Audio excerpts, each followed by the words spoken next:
Kali ini saya akan tunjukkan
lama-lama ini dol ini pun sudah dua bautnya dol karena plastik ya, penampangnya plastik, jadi sudah dol ini. Nah ini dia pinnya terlihat dari dalam, daerah sini yang oblak ya. Ini cara perbaikan sementara saja, kita gunakan tang jepit ya, tang jepit kecil, kita tekan di daerah sini. Nanti tangnya kita pukul dengan palu atau sesuatu yang berat, besi kayak yang berat. Jadi dipukul dengan palu beberapa kali, nanti dia kembali ke asal. Tapi ini hanya berlaku sementara ya. Nanti setelah berapa lama dia oblak lagi. Memang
Nah, ini sudah nyala lagi dan sudah tidak terlalu goyang, tapi ini sementara aja, nanti akan goyang lagi deh.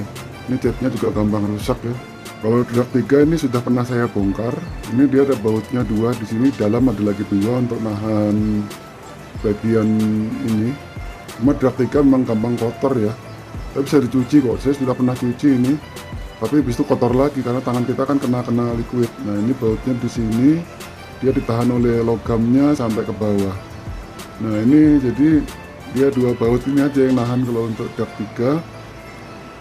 Akhirnya dia lebih kuat karena pakai ulir, bukan ditempel seperti Vaporesso Gen ya, di las.